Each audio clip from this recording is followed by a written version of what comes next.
Good morning વિદ્યાર્થી મિત્રો. 9મા ચેપ્ટરની અંદર છેલ્લે આપણે સાચી ઊંડાઈ અને આભાસી ઊંડાઈ એનો સંબંધ મેળવેલો. લેટરલ શિફ્ટ પણ આપણે શીખેલા. લેટરલ શિફ્ટનું ઉદાહરણ આપણે ઉગતો અને આથમતો સૂર્ય. ઉગતો સૂર્ય આપણે જ્યારે જોઈએ છે ક્ષિતિજ ઉપર સવારે ઉઠીને કે સૂર્ય ઉગતો આપણને દેખાય, ખરેખર જે સમય દેખાવો જોઈએ એના કરતાં 2 મિનિટ વહેલો દેખાય છે. તો એ લેટરલ શિફ્ટને કારણે એવું થાય છે. એ જ રીતે આથમતો સૂર્ય જે સમયે આથમી જોવો જોઈએ એના પછી આપણને 2 મિનિટ સુધી દેખાય છે. એટલે 2 મિનિટ મોડા સુધી દેખાય છે ને 2 મિનિટ વહેલો ઉગતો દેખાય છે. એટલે ખરેખર આખા દિવસ દરમિયાન સૂર્ય આપણે 4 મિનિટ વધારે જોઈએ છે. જેટલો સમય આપણને દેખાવો જોઈએ એના કરતાં કેટલો 4 મિનિટ જેટલો વધારે જોઈએ છે. તો આ લેટરલ શિફ્ટને કારણે એવું થાય છે. હવે પ્રકાશના વક્રીભવનની ઘટનાની આપણે જે અત્યાર સુધીની ચર્ચા કરી એ પછી પ્રકાશની એક બીજી ઘટના છે પૂર્ણ આંતરિક પરાવર્તન. પ્રકાશની પૂર્ણ આંતરિક પરાવર્તનની આ ઘટના છે. હવે પૂર્ણ આંતરિક પરાવર્તન ક્યારે થાય? તો જ્યારે પ્રકાશનું કિરણ ઘટ માધ્યમમાંથી પાતળા માધ્યમમાં જતું હોય તો જ આ ઘટના આપણને જોવા મળે. પાતળા માધ્યમમાંથી પ્રકાશનું કિરણ ઘટ માધ્યમમાં જાય તો આવી ઘટના આપણને જોવા મળે નહીં. એટલે પૂર્ણ આંતરિક પરાવર્તન માટે એક શરત કે પ્રકાશનું કિરણ ઘટ માધ્યમમાંથી પાતળા માધ્યમમાં જતું હોવું જોઈએ. તો અમુક ચોક્કસ ખૂણે આનું અંદર ને અંદર જ પરાવર્તન થઈ જાય. હવે એ સમજવા માટે, પૂર્ણ આંતરિક પરાવર્તનની ઘટના સમજવા માટે આપણે એક આકૃતિ દોરી છે. આ આકૃતિની અંદર તમે જુઓ કે અહીંયા આ એક લંબચોરસ જે બતાવ્યો છે આ ઘટ માધ્યમ આપણે એક બતાવ્યું છે. ઘટ માધ્યમમાં પ્રકાશનું એક ઉદ્ગમ છે. અહીંયા પ્રકાશનું એક ઉદ્ગમ છે. ઘટ માધ્યમમાંથી કિરણ, ધારો કે પહેલા આ માર્ગે કિરણ લઉં તો આ જે લાઈન છે આડી લાઈન એ બે પાતળું માધ્યમ અને ઘટ માધ્યમ. ઘટ માધ્યમ તરીકે ધારો કે આપણે પાણી લીધું છે અને પાતળા માધ્યમ તરીકે ધારો કે હવા છે. અહીંયા હું પાણી લઉં છું એવું જરૂરી નથી, ધ્યાન રાખો. અને અહીંયા પાતળું માધ્યમ એટલે હવા લઈએ છીએ આપણે. તો પાણીની અંદર એક કિરણ એ બિંદુ આગળથી આ બાજુ સીધે સીધું બે સપાટીઓ હવા અને પાણીને જુદા પાડતી આ સપાટી છે આડી લાઈન, એ સપાટી આગળ હું લંબ રેખાખંડ દોરું તો લંબ રેખાખંડની બરાબર દિશામાં કિરણ જાય અને લંબ રેખાખંડ પર જ કિરણ જતું હોય તો વક્રીભવન થયા સિવાય બીજા માધ્યમમાં જતું રહે, એટલે કે ઘટમાંથી પાતળામાં જતું રહે. ત્યાં વક્રીભવન થતું આપણને જોવા મળતું નથી. કેમ કે લંબ રેખાખંડની દિશામાં જાય છે. હવે બીજું એક કિરણ દોર્યું એ બિંદુમાંથી. એક આવું ત્રાંસું કિરણ લીધું આપણે અહીંથી અને O1 બિંદુ, અહીંયા એક O1 એવું બિંદુ લીધું છે. O1 બિંદુએ ડોટ લાઈનથી દોરેલો એક લંબ રેખાખંડ આપણે બતાવ્યો છે. એ લંબ રેખાખંડ સાથે I જેટલા ખૂણે, આપાત કોણ I વડે હું દર્શાવું છું, તો I જેટલા ખૂણે એક કિરણ O1 બિંદુ પાસે બે માધ્યમને જુદા પાડતી સપાટી આગળ આપાત થયું. અહીંથી પાતળા માધ્યમમાં જશે એટલે એ થોડુંક લંબથી દૂર જશે. એટલે આપાત કોણ કરતાં વક્રીભૂત કોણ મોટો બનશે, કારણ કે ઘટમાંથી પાતળામાં જાય છે. ધારો કે વક્રીભૂત કોણ R વડે દર્શાવું છું. પણ અહીંયા શું થાય છે એ જુઓ. અહીં જેટલી તીવ્રતા સાથે આ કિરણ જાય છે એ 100% એનું પારગમન નથી થતું. અમુક થોડાક ટકા એનું પરાવર્તન પણ થાય છે. એટલે આ પરાવર્તિત કિરણ છે, ધારો કે એને C વડે દર્શાવો. પણ આ પરાવર્તિત કિરણની તીવ્રતા બહુ ઓછી હોય એટલે O1 બિંદુ આગળ પ્રકાશ કિરણના બે ભાગ પડે. આપાત કિરણના થોડુંક પરાવર્તન પણ થયું, પણ એ પરાવર્તિત પ્રકાશની તીવ્રતા ઘણી ઓછી હશે. મોટા ભાગનું એનું પારગમન થઈ ગયું એટલે વક્રીભવન થયું. બીજા માધ્યમમાં જતું રહ્યું, પારગમન થયું એટલે. અને બીજા માધ્યમમાં ગયું ત્યારે એ લંબથી થોડું દૂર ગયું વક્રીભવનના નિયમ પ્રમાણે. બરાબર. હવે હું ધીરે ધીરે આપાત કોણ વધારું. પહેલા કિરણ આમ સીધું લીધું, પછી થોડું ત્રાસું લીધું, હજુ ત્રાસું કરું, હજુ ત્રાસું કરું, એમ કરતા કરતા એક એવી પરિસ્થિતિ મને મળે. કયા બિંદુ આગળ? ધારો કે O2 બિંદુ લો. બુકમાં આમ તો એક વધારે કિરણ પણ બતાવ્યું છે પણ આપણે જરૂર નથી. ટૂંકમાં આપાત કોણ I હતો એ આપણે થોડોક અહીંયા વધાર્યો. એટલો આપાત કોણ લીધો કે થોડું ઘણું પરાવર્તન તો થયું જ. અહીંયા પરાવર્તિત કિરણ તો મળ્યું આની માફક. અને બીજું ધ્યાન રાખો, પરાવર્તિત કિરણમાં પરાવર્તનના નિયમો પડાય એવી રીતે હોય. ધારો કે અહીંયા I જેટલો આપાત કોણ છે તો અહીંયા પરાવર્તન કોણ ધારો કે લઉં તો I જેટલો જ હોય. આપાત કોણ અને પરાવર્તન કોણ સરખા હોય પરાવર્તનના નિયમમાં. એ રીતે અહીંયા પણ એવું હશે. હવે અહીંયા આપાત કોણ I ને બદલે મેં IC વડે દર્શાવ્યું. હવે IC વડે આ આપાત કોણ આપણે જે દર્શાવ્યું છે એ વખતે શું થયું O2 બિંદુ આગળ, તો વક્રીભૂત કોણ જે પહેલા R હતો એ વધવાનું, કારણ કે આપાત કોણ વધાર્યો એટલે વક્રીભૂત કોણ પણ વધશે.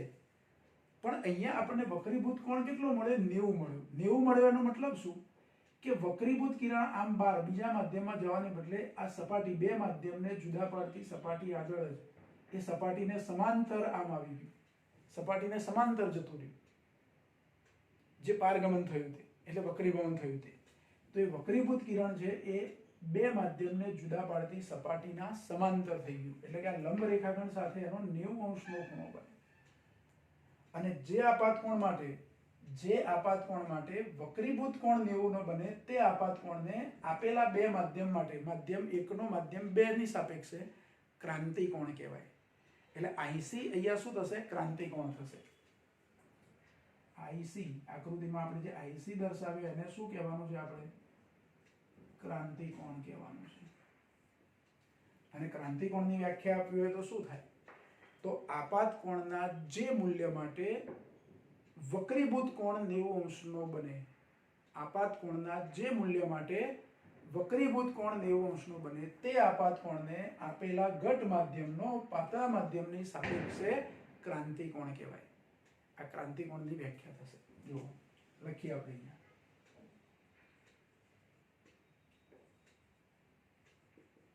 આપાત કોણના જે મૂલ્ય માટે વક્રીભૂત કોણ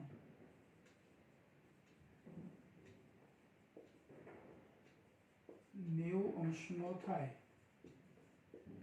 તે આપાત કોણને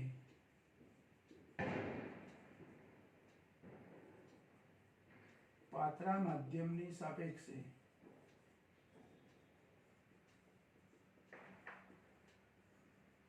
ઘટ માધ્યમનો ક્રાંતિ કોણ કહે છે. જો પાતળું માધ્યમ બદલાઈ જાય, હવાને બદલે બીજું કઈ લઈએ, તો ક્રાંતિ કોણનું મૂલ્ય આ માધ્યમ માટે બદલાઈ જાય. એટલે દરેક માધ્યમ માટે ક્રાંતિ કોણ સરખો એવું નહીં. ઘટ માધ્યમ અને પાતળું માધ્યમ કયા કયા છે એની પર આધારિત છે. અહીં કાચ અને હવા લીધું, પાણી અને હવા લીધું. હું કાચ અને હવા લઉં તો ક્રાંતિ કોણ જુદો હોય. કાચનો હવાની સાપેક્ષે ક્રાંતિ કોણ જુદો હોય, પાણીનો હવાની સાપેક્ષે ક્રાંતિ કોણ જુદો હોય, કાચનો પાણીની સાપેક્ષે ક્રાંતિ કોણ જુદો હોય. હું ઘટ માધ્યમ કાચ લઉં તો પાતળું માધ્યમ પાણી પણ લઈ શકું. કાચની સાપેક્ષે પાણી એ પ્રકાશીય પાતળું માધ્યમ છે, તો કાચની સાપેક્ષે કાચ અને પાણીનું માધ્યમ લઉં તો પાણીની સાપેક્ષે કાચનો ક્રાંતિ કોણ એ પણ જુદો હોય. એટલે બેમાંથી એક માધ્યમ બદલાય, પાતળું કે ઘટ ગમે તે, તો ક્રાંતિ કોણ શું થાય? બદલાય. પણ આ એની વ્યાખ્યા થશે. બીજું, ક્રાંતિ કોણ જેટલા ખૂણે પ્રકાશનું કિરણ આપાત કર્યું ત્યારે વક્રીભૂત કોણ 90 નો મળે. હવે આપણને એવો પ્રશ્ન થાય કે ક્રાંતિ કોણ કરતા મોટા ખૂણે પ્રકાશનું કિરણ આપાત કરીએ તો અહીંયા આપણે આપાત કોણ લખ્યો છે I greater than IC. I greater than IC. ક્રાંતિ કોણ કરતા મોટો આપાત કોણ. તો ક્રાંતિ કોણ કરતા આપાત કોણનું મૂલ્ય સહેજ વધારીએ એટલે હવે શું થાય? તો જો આપાત કિરણ બે ભાગમાં અહીંયા વહેંચાતું હતું. થોડુંક પરાવર્તન થાય, થોડુંક વક્રીભવન થાય. પરાવર્તન ઓછું હોય, વક્રીભવન વધારે હોય, એટલે એની તીવ્રતા વધારે હોય. પણ ક્રાંતિ કોણ કરતા મોટા આપાત કોણને પ્રકાશનું કિરણ આપણે આપાત કરીએ એટલે માત્ર એનું પરાવર્તન જ થાય, વક્રીભવન થાય નહીં, એટલે બીજા માધ્યમમાં ના જાય. આ પ્રકાશનું કિરણ ક્રાંતિ કોણ કરતા મોટા ખૂણે આપણે આપાત કર્યું O3 બિંદુ પાસે. બુકમાં O1, O2, O3 ને પછી O4 લીધું છે. O3 એ ક્રાંતિ કોણ પાસે બતાવ્યું છે, પણ બહુ વધારે કિરણો આપણે દોરવાની જરૂર નથી. તો અહીંયા આ બિંદુ પાસે પ્રકાશનું કિરણ જે આપાત થયું જેટલી તીવ્રતાવાળું એ પૂરેપૂરું સંપૂર્ણપણે એના એ જ માધ્યમમાં એનું પરાવર્તન થયું. પાણીમાં હતું ને પાણીમાં જ પાછું ફેંકાયું, સહેજ પણ એ બહાર ના ગયું. એટલે આ સપાટી બે માધ્યમને જુદા પાડતી સપાટી જે છે એ આ કિરણ માટે અરીસા તરીકે વર્તે છે. જાણે કે અરીસા પર કોઈ પ્રકાશનું કિરણ આપાત કરો તો બીજી બાજુ ના જઈ શકે, એ પાછું જ આવે, એના જેવું થયું. અને આ જે ઘટના થઈ કે ક્રાંતિ કોણ કરતા મોટા ખૂણે કોઈ કિરણ આપાત કરીએ તો જે માધ્યમમાં કિરણ છે એના એ જ માધ્યમમાં એનું પરાવર્તન થાય છે. આ ઘટના એને પૂર્ણ આંતરિક પરાવર્તન થયું કહેવાય, અથવા પૂર્ણ આંતરિક પરાવર્તનની ઘટના થઈ. કઈ ઘટના થઈ? પૂર્ણ આંતરિક પરાવર્તનની ઘટના થઈ. તો ક્રાંતિકોણ કરતા કેવું?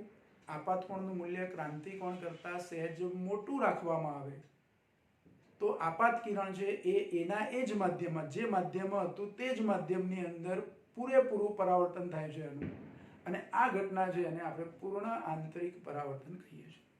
આના વ્યવહારમાં બધા બહુ જ ઉદાહરણ છે. એમાં એક સારામાં સારું ઉદાહરણ એટલે હીરો, જરહળતો હીરો, એમાં પૂર્ણ આંતરિક પરાવર્તનની ઘટના થાય. પોલિશ કરેલો હીરો, કાચો હીરો નહીં.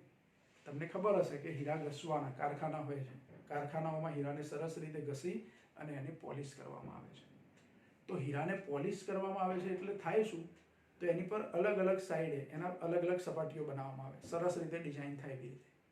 હવે એવો હીરો, પોલિશ કરેલો હીરો, સમજો કે કોઈ એક જગ્યાએ ટેબલ પર તમે મૂક્યો છે, રૂમની અંદર લાઇટ ચાલુ છે, ટેબલ પર મૂકેલો હીરો, રૂમમાં લાઇટ ચાલુ છે એટલે હીરાની અંદર પણ લાઇટ દાખલ થવાનું, પ્રકાશ દાખલ થવાનું.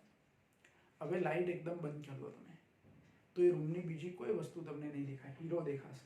જો સાચો હીરો હશે તો, સાચો હીરો હશે તો હીરો દેખાશે થોડી ક્ષણ સુધી. કંઈ આખી રાત દેખાશે, અજવાળું થશે એના કારણે એવું નહીં. થોડી ક્ષણ માટે હીરો તમને દેખાશે. કેમ દેખાશે?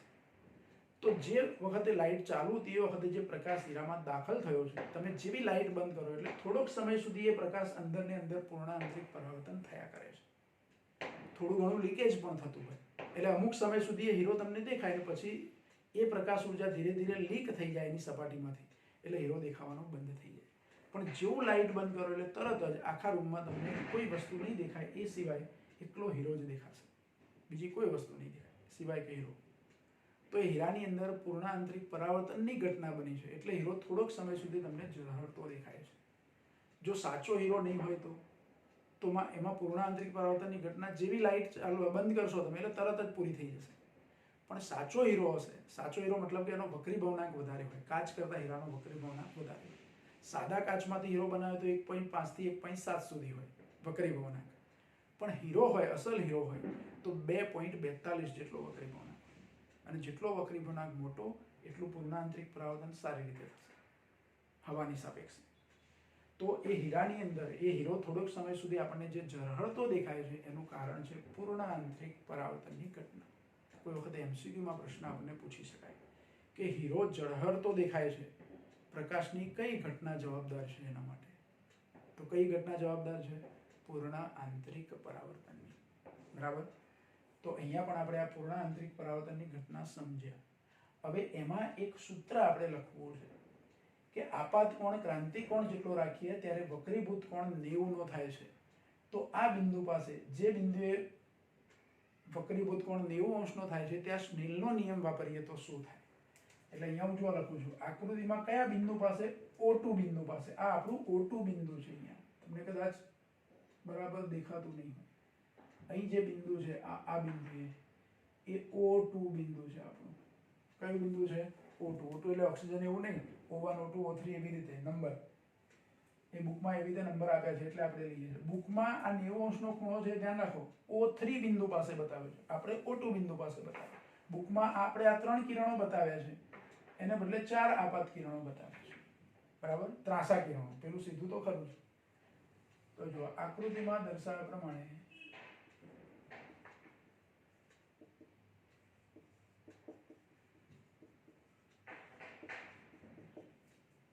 O2 બિંદુ પાસે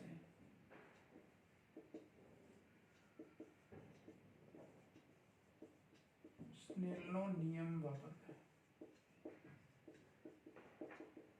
જો સ્નેલનો નિયમ વાપરીએ એટલે શું મળે આપણને?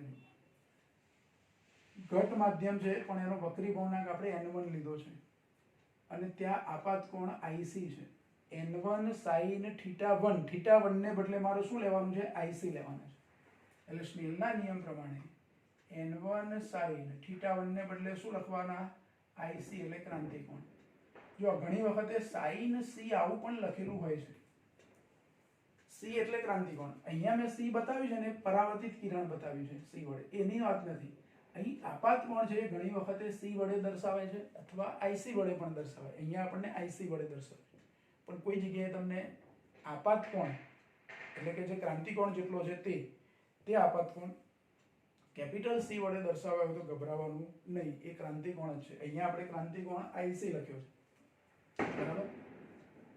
એટલે n1 sin IC બરાબર n2 sin θ2. મારે અહીંયા વક્રીભૂત કોણ કેટલો લેવાનો? 90. વક્રીભૂત કોણ કેટલો લઉં? 90. હવે sin 90 તો 1 થઈ જાય અને આ n1 છે એને n2 ની છેદમાં લઈ આવું એટલે sin IC બરાબર n2 upon n1 અને n2 upon n1 એટલે n21 થાય, આવું આપણે શીખેલા છે. તો sin IC નું સૂત્ર આવું થાય, sin IC બરાબર n21 એટલે કે n2 upon n1, જેમાં n2 એટલે પાતળું માધ્યમ છે એનો વક્રી ભવનાંક અને n1 એટલે જે ઘટ માધ્યમ છે એનો વક્રી ભવનાંક. ધ્યાન રાખો, અહીંયા લખીએ આપણે કે જ્યાં n1 એટલે ઘટ માધ્યમનો વક્રી ભવનાંક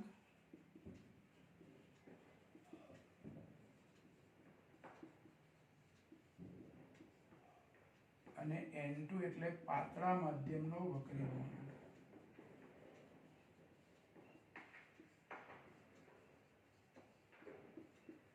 હવે સૂત્ર આવું છે કે sin IC બરાબર n2 upon n1 માં પાતળું માધ્યમ હું હવા લઉં અને હવા લઉં તો હવા માટે વક્રી ભવનાંક 1 હોય.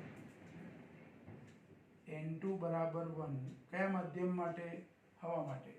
અને n1 બરાબર n લેતા તો sin IC બરાબર શું થાય? તો sin IC બરાબર 1 upon n આવું સૂત્ર થાય. જો પાતળું માધ્યમ હવા હોય તો હવા માટે જ તમે વક્રી ભવનાંક 1 લઈ શકો. આમ તો હવાનો પણ વક્રી ભવનાંક એક્ઝેક્ટ 1 નથી, 1.00029 એવો છે, 1.0029 પણ એને આશરે આપણે 1 લઈ લઈએ છીએ. તો આ સૂત્ર એ પાતળું માધ્યમ હવા હોય ત્યારે ક્રાંતિકોણ શોધવાનું સૂત્ર છે. સમજો કે પાતળું માધ્યમ હવા છે અને ઘટ માધ્યમ ધારો કે કાચ છે. કાચ હોય તો કાચ માટે n બરાબર 1.5 લેવાય. પાણી હોય તો પાણી માટે n બરાબર 1.33. ધારો કે 1/1.33 પાણી માટે લઉં. પાણી માટે હવાની સાપેક્ષે ક્રાંતિકોણ તો 1/1.33 કરો, એનું સાદુરૂપ આપો IC શોધી કાઢો. આપણે એવું શોધી કાઢીએ, જો એકાદ ગણતરી કરીએ. હવાની સાપેક્ષે પાણી માટે ક્રાંતિકોણ શોધવો છે. હવાની સાપેક્ષે પાણી માટે ક્રાંતિકોણ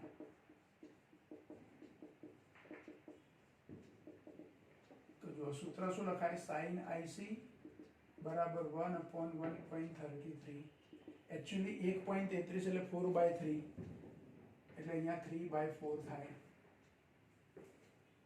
જો 1.33 એ એકચ્યુઅલી 4/3 છે. 4/3 કરો એટલે 1.3333 એવું આયા કરે. આપણે હવા માટે 1.33 જે લઈએ, પાણી માટે 1.33 જે વક્રી ભવનાંક લઈએ છીએ એકચ્યુઅલી 4/3 છે, પણ અહીંયા મારે છેદમાં 4/3 લખવાનું એટલે 3/4 થાય. sin IC બરાબર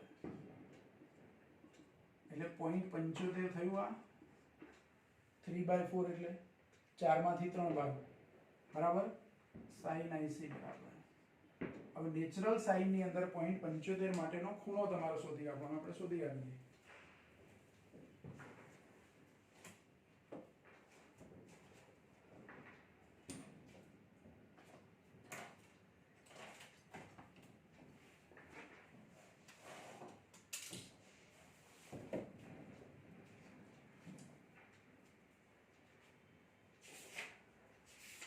નેચરલ સાઇનમાં 0.75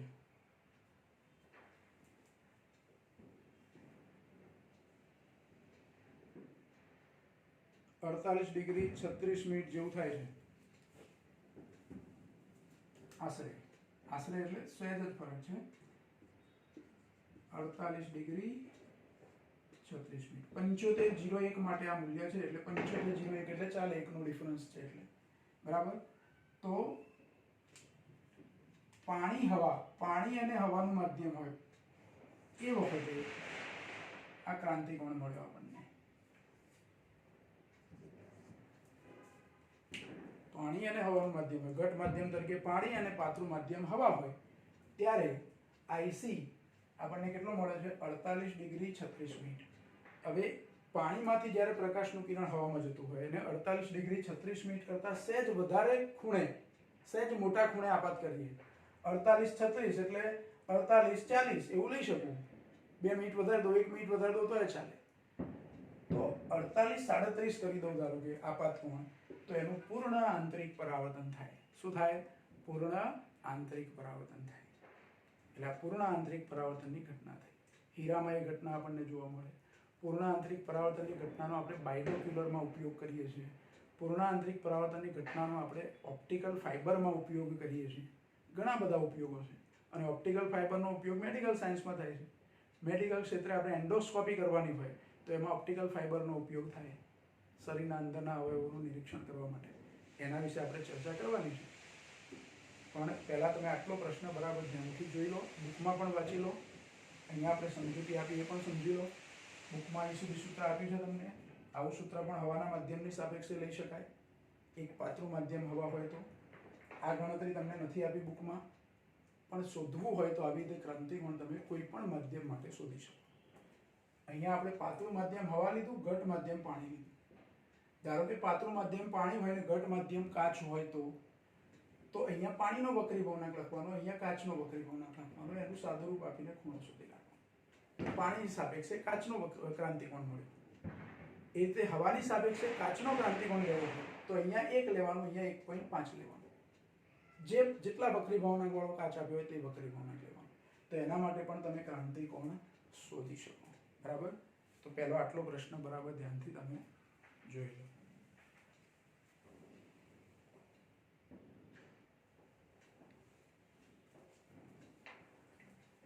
જો પછી પૂર્ણ આંતરિક પરાવર્તનની જુદી જુદી ઘટનાઓ આપણે કીધું કે વ્યવહારમાં ઘણી બધી ઘટનાઓ એના આધારે છે.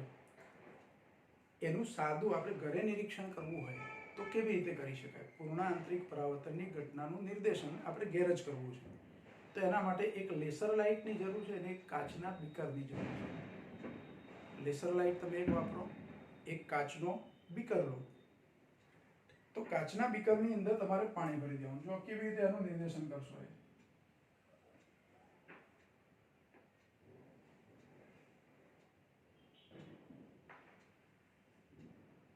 આ એક કાચનો બીકર છે. બીકરની અંદર પાણી ભરી દીધું. શુદ્ધ પાણી ભરીએ આપણે અને એમાં થોડુંક સાબુનું દ્રાવણ જેવું રાખવાનું. ચોખ્ખું પાણી ધારો કે ભરેલું છે, તમારી જોડે સાબુનો એક ટુકડો છે, તો થોડોક સમય પાણીની અંદર સાબુનો ટુકડો હલાવો. પાણીની અંદર સાબુનો ટુકડો આપણે પકડીને જ હલાવીએ તો એ પાણી થોડુંક સાબુવાળું થઈ જશે. એટલે જે એકદમ પ્યોર પાણી જે હતું પારદર્શક, એ થોડુંક પારભાષક બનશે, સાબુનું દ્રાવણ. બરાબર? તો એવું સાબુનું દ્રાવણ અહીં બીકરમાં આપણે ભરી દીધું. અથવા ચોખ્ખું પાણી લઈને થોડીક સમયમાં સાબુ તમે હલાવજો એટલે સહેજ ડોળું થઈ જશે. ડોળું એવું આપણે કહીએ છીએ. ડોળું એટલે માટીવાળું ડોળું નહીં, પણ પ્યોર નથી. સાબુનું દ્રાવણ આપણે જોયેલું છે. હવે શું કરીશું? તો એક લેસર લાઇટ લઈ અને બીકરના તળિયેથી લેસર લાઇટ આપણે આપાત કરીશું. આ ધારો કે આપણી જોડે લેસર લાઇટ છે, તો એ લેસર ટોર્ચમાંથી લેસર લાઇટ અહીંયા આપાત કરીશું. બીકરનું તળિયું બહુ જાડું નથી એટલે ત્યાં વક્રીભાવનું બહુ આપણે વિચારતા નથી, પણ એ લેસર લાઇટમાંથી આપાત થતું કિરણ અહીંયા સુધી જશે. અને આ પાણી અને હવાને જુદા પાડતી જે સપાટી છે અહીંયા, એ સપાટી પાસે અહીંયા આપાત કોણ એનો જે બનશે એ ક્રાંતિકોણ કરતાં જો નાનો હશે તો શું થશે? આ આપાત કિરણના 2 ભાગ પડશે. થોડું ઘણું એનું વક્રીભવન થશે અને વક્રીભૂત કિરણ આ બાજુ બહાર જશે અને એક આંશિક પરાવર્તન થશે, આ બાજુ આવશે. આ તમારું આપાત કિરણ છે. અને એ કિરણ આમ અહીંયા આવશે. ધારો કે એને આ રીતે બતાવું.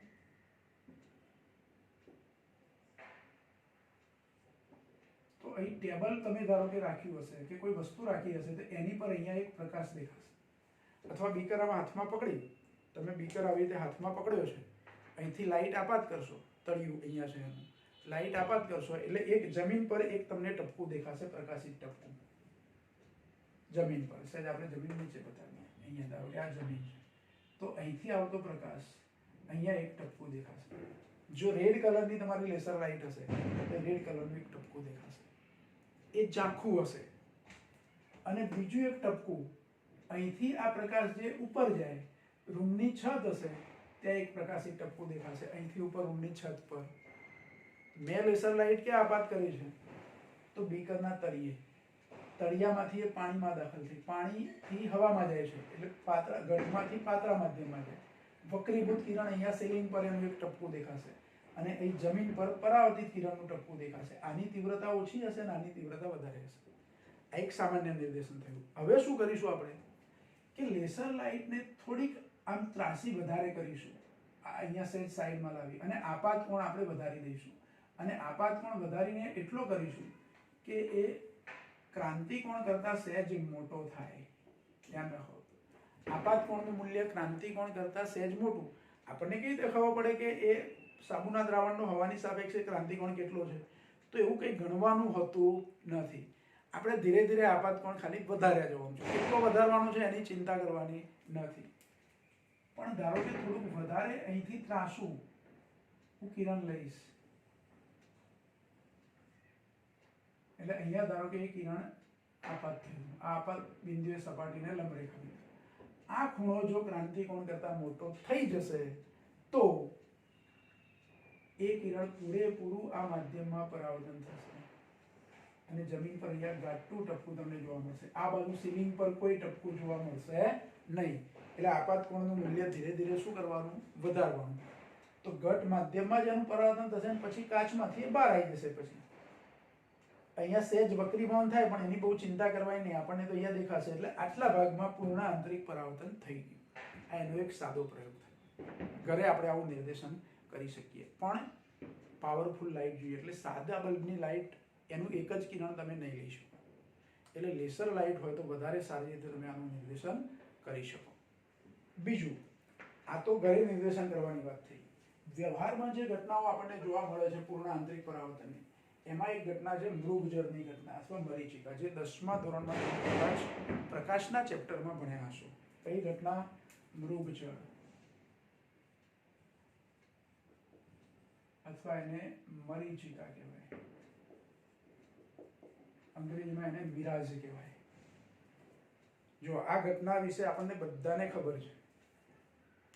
ઘણી વખતે ઉનાળામાં આપણે રસ્તા પર જતા હોય, ડામરના રોડ પર, હાઈવે પર કશે, તો આપણે કોઈ વ્હીકલ લઈને ધારો કે જઈએ છીએ તો અમુક અંતરે આગળ આપણને એવો ભાસ થાય કે ત્યાં પાણી છે, પણ ત્યાં જઈએ તો કશું જ ના હોય. આવું કદાચ તમે અનુભવ્યું હશે, જાતે તમે એવું જોયું હશે એટલે કે ત્યાં પાણી જ હશે એવું નહીં, પણ આપણે કશે જતા હોય ઉનાળામાં અને બપોરનો સમય હોય લગભગ, તો એ વખતે રોડ પર તમને અમુક અંતરે દૂર નજર કરો તો અમુક વખતે એવો ભાસ થાય આપણને કે રોડ પર ત્યાં પાણી છે, પણ વાસ્તવમાં પાણી ત્યાં હોતું નથી. ત્યાં જઈએ તો કશું ના હોય, થોડું આગળ પાછું એ દેખાય આપણને.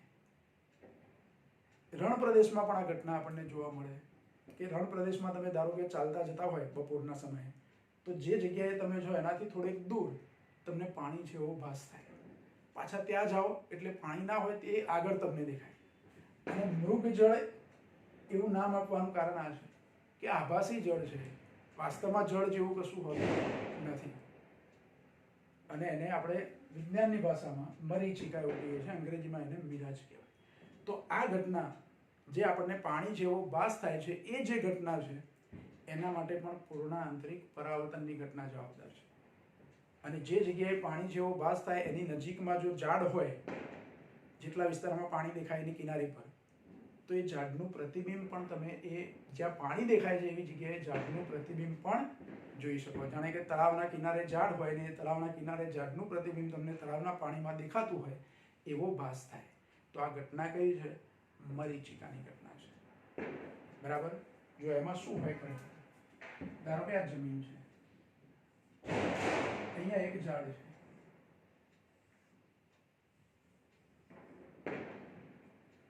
સૂર્યપ્રકાશ, અહીં સૂર્ય છે, ધારો કે સૂર્યના કિરણો ઝાડ પર પડે, સૂર્યનું આવું કિરણ, આપણે અહીંયા એક જ કિરણ સમજીએ, એનું પરાવર્તન થાય ઝાડ પરથી, અહીંયા કોઈ વ્યક્તિ ઊભો છે, ઝાડ પરથી એ કિરણનું પરાવર્તન થાય તો એ પરાવર્તિત કિરણ સીધું અહીંયા જમીન પર પડે અને સીધું આમ પરાવર્તન થાય।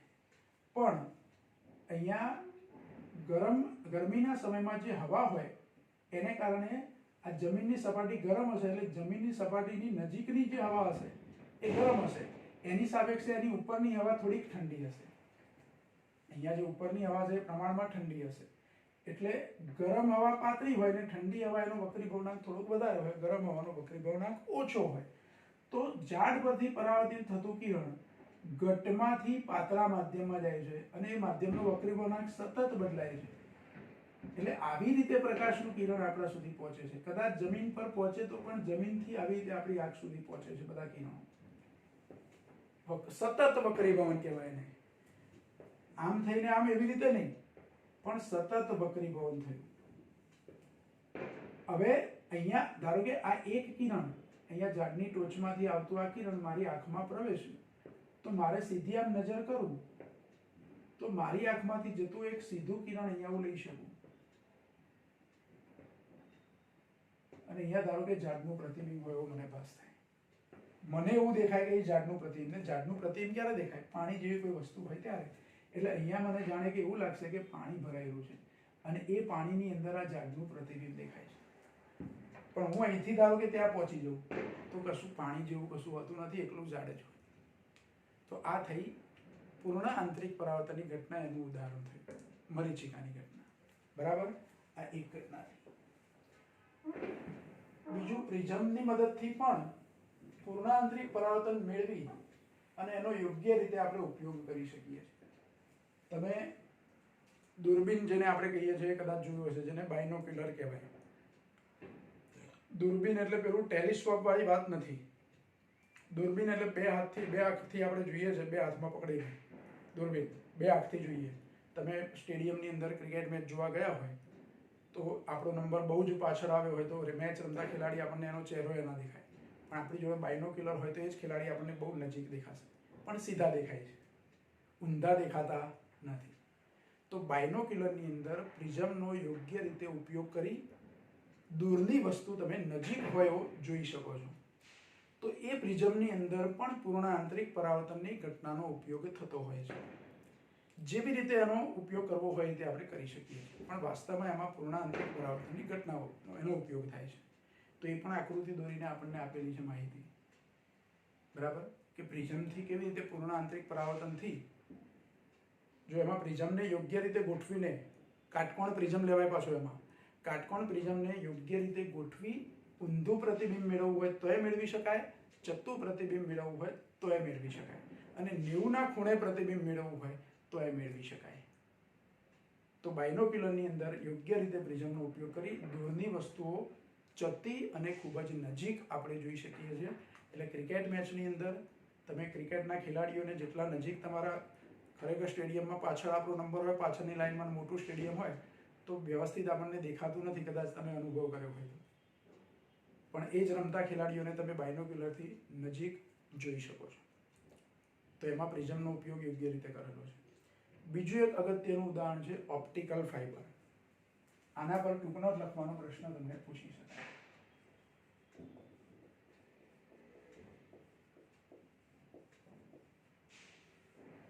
ઓપ્ટિકલ ફાઇબર, એની પર ટૂંક નોંધ લખો, આ ટાઈપનો પ્રશ્ન તમને પૂછી શકાય। તો ઓપ્ટિકલ ફાઇબર શું છે? તો કાચમાંથી, ફ્યુઝડ કાચ એટલે કાચને પીગાળીને એમાંથી તાર તૈયાર કરવામાં આવે। ક્વાર્ટઝ, કાચ અથવા એવા અન્ય દ્રવ્યો કે જેમાંથી પારદર્શક કાચ તમે પારદર્શક તાર તૈયાર કરી શકો, તો એવા તાર તૈયાર કરવામાં આવે। આપણને એવું થાય કે કાચમાંથી તાર કેવી રીતે તૈયાર થાય? તો કાચ પહેલો તો આપણે કેવી રીતે બનાવ્યો? તો કાચ બનાવે છે પહેલાં તો પીગાળેલા દ્રવ્યો છે, પછી એને આપણે ઘન અવસ્થામાં લઈ આવીએ છીએ। તો પીગળેલી અવસ્થામાં રહેલો કાચ જે અર્ધ ઘન અવસ્થા થઈ જાય એની, એટલે એમાંથી ખેંચીને એના તાર બનાવી શકાય, રેસા બનાવી શકાય, પાતળા તાર બનાવી શકાય। આવા ઓપ્ટિકલ જે ફાઇબર છે એ ક્વાર્ટઝ અથવા તો કાચમાંથી તૈયાર કરવામાં આવે છે. સારી ક્વોલિટીનો કાચ હોય એટલું વધારે સારું.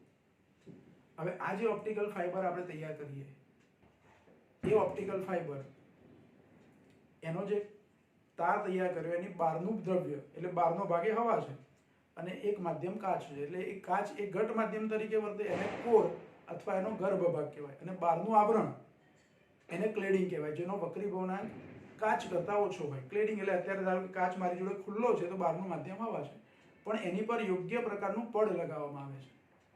આપણને દેખાય પણ નહીં એવું પાતળું પડ લગાવ્યું એને ક્લેડિંગ કર્યું કહેવાય. અંદર કાચ છે, ઉપર એક પડ લગાવ્યું છે તો પડ લગાવ્યું એને ક્લેડિંગ કહેવાય. શું કહેવાય? ક્લેડિંગ. બાહ્ય આવરણ, બીજી રીતે કહીએ તો બાહ્ય આવરણ, જેને ક્લેડિંગ એવું કહેવાય. અને ગર્ભ ભાગ એટલે એને કોર કહેવાય. ધારો કે આ કાચમાંથી બનાવેલો એક તાર છે. જો આટલા બધા જાડા ના હોય, આ તો ખાલી આપણે સમજવા માટે લઈએ છીએ. ઓપ્ટિકલ ફાઇબર આટલા જાડા ના હોય. ઓપ્ટિકલ ફાઇબરનો વ્યાસ 10 થી 100 માઇક્રોન હોય એની આજુબાજુ, એટલે 50 માઇક્રોનના એટલા હોઈ શકે. 50 માઇક્રોન એટલે 50 માઇક્રોમીટર. 50 ગુણ્યા 10⁻6 મીટર એટલે આપણા માથાના વાળ જેવા થયા. માથાના વાળ જેટલી જાડાઈના આવા તાર તૈયાર કરાય. આકૃતિમાં આપણે જાડો બતાવ્યું છે. હવે એ તાર તૈયાર કર્યો એની પર એક બાહ્ય આવરણ એટલે બાહ્ય પડ લગાડેલું હોય, ખૂબ જ પાતળું પડ. આવું પાતળું પડ લગાડેલું હોય. એ પાતળું પડ જે બહાર લગાવ્યું છે એને ક્લેડિંગ કહેવાય. ગર્ભ ભાગ એટલે અંદરનો જે ભાગ છે એને કોર એવું કહેવાય. તો આવી રીતે ઓપ્ટિકલ ફાઇબર તૈયાર થાય. જેટલી લંબાઈના તાર તૈયાર કરવા હોય એટલા કરાય. જો અત્યારે તમને ખબર હોય તો કોમ્યુનિકેશનની અંદર ઓપ્ટિકલ ફાઇબરનો ઉપયોગ થવાનો શરૂ થઈ ગયો છે ઘણી જગ્યાએ, આપણા દેશમાં અને ઘણી જગ્યાએ. જમીનની અંદર અલગ અલગ કલરના પેલા આંગળી કરતા સહેજ જાડા એવા તાર, જાંબલી કલર ને પીળો કલર ને કેસરી કલર ને એવા કલરના કેબલિંગ થઈ ગયું છે આપણે, જો તમે જોયું હોય તો એ જે કેબલિંગ થયું છે એ વાસ્તવમાં ઓપ્ટિકલ ફાઇબર છે. ઓપ્ટિકલ ફાઇબરનો કોમ્યુનિકેશનની અંદર પણ બહોળો ઉપયોગ થાય છે, શરૂ થઈ જ ગયો છે ઘણા બધા દેશોની અંદર. આપણા દેશમાં પણ એનો ઉપયોગ શરૂ થઈ ગયો છે. તો આ ઓપ્ટિકલ ફાઇબર છે. હવે આપણને એવું થાય કે એમાં પૂર્ણ આંતરિક પરાવર્તન કેવું હોય? તો ઓપ્ટિકલ ફાઇબરનો તારનો ધારો કે એક છેડો છે, આ ખૂબ જ પાતળો તાર છે, અને એક તાર નહીં, એક કરતાં વધારે તારનો જથ્થો હોય. ધારો કે આ પેન જેટલી જાડાઈનો કેબલ આપણે બનાવ્યો તેમાં તો અસંખ્ય પાતળા તાર હોય. આપણે વિચારી શકો કે આ પેન જેટલી જાડાઈમાં માથાના કેટલા બધા વાળ આવી શકે, એટલી સંખ્યામાં આમાં પાતળા તાર હોય કેબલમાં. આ તો એક જ તાર આપણે બતાવ્યું છે આકૃતિમાં, બરાબર. હવે એ તારના એક છેડે આપણા જે ઓડિયો વિડિયો સિગ્નલ હોય, ધારો કે ટીવીના સિગ્નલ હોય, એટલે ટીવીમાં ઓડિયો હોય ને વિડિયો હોય, દ્રશ્ય જોઈ પણ શકીએ છીએ અને જે ડાયલોગ્સ હોય આપણે સાંભળી પણ શકીએ છીએ. તો ઓડિયો વિડિયો સિગ્નલ જે છે એને પ્રકાશના સ્વરૂપમાં રૂપાંતરિત કરવામાં આવે. યોગ્ય પ્રકારના સાધનોનો ઉપયોગ કરી અને એને પ્રકાશ કિરણના સ્વરૂપમાં ફેરવવામાં આવે. એવું પ્રકાશનું કિરણ ઓપ્ટિકલ ફાઇબરના એક છેડે દાખલ કરવાનું. એ દાખલ થયા પછી પહેલા પાતળા માધ્યમમાંથી ઘટ માધ્યમમાં જાય, લંબ તરફ વાંકવું પડે. પછી આ જે સપાટી છે ત્યાં હું લંબ રેખાખંડ દોરું તો અહીંયા આટલો આપાતકોણ બને. હવે આ માધ્યમ મેં એવું પસંદ કર્યું કે આ પાતળા માધ્યમની સાપેક્ષે આ માધ્યમના ક્રાંતિકોણ કરતાં મોટા ખૂણે આ કિરણ આપાત થાય. એટલે અહીં જે ખૂણો બને એ આ માધ્યમનો જે ક્રાંતિકોણ હોય એના કરતાં મોટો હોય, એટલે એનું અંદર જ પરાવર્તન થાય. પાછું આ સપાટી આગળ ફરી પરાવર્તન થાય, પાછું આ સપાટી આગળ ફરી પરાવર્તન થાય. અને આ તાર જો લાંબો હોય ઓપ્ટિકલ ફાઇબર તો અસંખ્ય પરાવર્તનો થઈ અને બીજા છેડે મને એ પ્રકાશનું કિરણ બહાર મળે. આ તાર ધારો કે આટલો લાંબો હોય તો અહીં બીજા છેડે એ કિરણ બહાર મળે, પ્રકાશના સ્વરૂપમાં છે. એનો ફરીથી યોગ્ય સાધનોનો ઉપયોગ કરી અને મૂળ સિગ્નલમાં, જે ઓડિયો કે વિડીયોનું જે મૂળ સિગ્નલ હોય એમાં રૂપાંતરિત કરવામાં આવે. તો અહીંયા પ્રકાશનું સતત શું થાય છે? પૂર્ણ આંતરિક પરાવર્તન થઈ અને એ પ્રકાશ દૂર સુધી બીજા છેડે પહોંચી જાય છે. જો સારા કાચમાંથી બનાવેલું ઓપ્ટિકલ ફાઇબર હોય તો લગભગ 1 કિલોમીટર જેટલી લંબાઈમાં 95% જેટલી એની તીવ્રતા આપણને બહાર મળે છે. અહીંયા જે તીવ્રતા સાથે આપાત કર્યું હોય કિરણ એના 95% તો આ બાજુ મળી જાય. 95% એટલે ઘણું જ વધારે. એટલે દૂર સુધી પણ આ સિગ્નલો આપણે મોકલી શકીએ છીએ. બીજું, આ કેબલ સીધા જ હોય એવું જરૂરી નથી. એ કેબલ વળેલો પણ હોય આમ, તો એ રીતે પૂર્ણ આંતરિક પરાવર્તન થશે. અને દૂર સુધી એ સિગ્નલો જ્યાં મોકલવા હોય ત્યાં આવા સિગ્નલો આપણે શું કરી શકીએ, મોકલી શકીએ. તો આ થયો ઓપ્ટિકલ ફાઇબર, એની અંદર પૂર્ણ આંતરિક પરાવર્તનની ઘટના. મેડિકલ સાયન્સની અંદર ઓપ્ટિકલ ફાઇબરનો આપણે જે ઉપયોગની વાત કરી કે એન્ડોસ્કોપીની અંદર શરીરના અંદરના અવયવોનું નિરીક્ષણ કરવા માટે મોઢામાંથી ડોક્ટર્સ એક નળી જેવું સાધન આપણા જઠર સુધી પહોંચાડે છે અને કોમ્પ્યુટરના મોનિટર સાથે એનો બીજો છેડો હોય એને સેટ કરેલો હોય. જેવું આપણું એ સાધન વાસ્તવમાં અંદર જાય એન્ડોસ્કોપ, તો એની આગળ પાતળી નળી હોય, એમાં એક ઓપ્ટિકલ ફાઇબર હોય, અને એની આગળ એકદમ નાનો કેમેરો હોય, બહુ જ નાનો કેમેરો હોય. જેમ મોબાઈલમાં કેમેરો કેટલો નાનો છે, એવું નાનો કેમેરો હોય. એ કેમેરો છે એમાં અંદર આપણા પેટમાં જ્યારે પહોંચે પછી એની આગળ એક નાની લાઇટ થાય. લાઇટ થાય એટલે અંદરના અવયવો પર પ્રકાશ પડે. કેમેરામાં એ અવયવોનું દ્રશ્ય ઓપ્ટિકલ ફાઇબરમાં થઈ અને મોનિટર સુધી પહોંચે, એટલે મોનિટરમાં આપણા કોમ્પ્યુટરના મોનિટરની અંદર આપણા શરીરના અંદરના અવયવો જોઈ શકાય. તો આ એક ટેકનોલોજી છે. મેડિકલ સાયન્સની અંદર પૂર્ણ આંતરિક પરાવર્તનની ઘટના ઓપ્ટિકલ ફાઇબરમાં જે થાય છે એનો ઉપયોગ કરીને એન્ડોસ્કોપ તૈયાર કર્યું છે. અને એ નિરીક્ષણ કરવાની જે પદ્ધતિ છે શરીરના અંદરના ભાગોની, એને એન્ડોસ્કોપી કહેવાય. તો મેડિકલ સાયન્સમાં એનો ઉપયોગ થાય. કોમ્યુનિકેશનની અંદર, ટીવી અને મોબાઈલના કોમ્યુનિકેશનની અંદર પણ ઓપ્ટિકલ ફાઇબરનો ઉપયોગ આપણે કરી શકીએ. તો આ થયા આપણા ઓપ્ટિકલ ફાઇબર. એટલે પૂર્ણ આંતરિક પરાવર્તનની ઘટના થઈ આખી. શરૂઆતમાં આપણે પૂર્ણ આંતરિક પરાવર્તનની ઘટના શીખ્યા. એમાં એક સૂત્ર ખાલી આપણે યાદ રાખવાનું છે, સાઇન IC બરાબર N2/N1. જ્યાં N2 એટલે પાતળા માધ્યમનો વક્રીભવનાંક, N1 એટલે ઘટ માધ્યમનો વક્રીભવનાંક. એ સૂત્ર યાદ રાખવાનું છે. અને પૂર્ણ આંતરિક પરાવર્તનની જુદી જુદી આ ઘટનાઓ જે છે અથવા એનો વ્યવહારમાં આપણે જે ઉપયોગ કરીએ છીએ તે યાદ રાખવાનું છે. બીજું કોઈ સૂત્ર આમાં તારવવાનું નથી. બરાબર? તો આજનો આપણો ટોપિક પૂરો થયો પૂર્ણ આંતરિક પરાવર્તનનો. બરાબર ધ્યાનથી ચોપડીમાં વાંચી લેજો. આપણે બોર્ડ પર બધું લખ્યું નથી, પણ સમજ્યા છે આપણે. એ સમજૂતી છે બુકમાંથી તમે બરાબર ધ્યાનથી એક વખત વાંચી લેશો. કોઈ અઘરો ટોપિક નથી અને લગભગ તમે 10મા ધોરણની અંદર આમ પૂર્ણ આંતરિક પરાવર્તનનો થોડોક ટોપિક તમે શીખેલા છો. અને ના શીખ્યા હોય તો આપણે તો અહીંયા છે. બરાબર? એટલે આટલું ધ્યાનથી વાંચી લેજો. આજનો ટોપિક અહીંયા આપણે પૂરો કરીએ છીએ.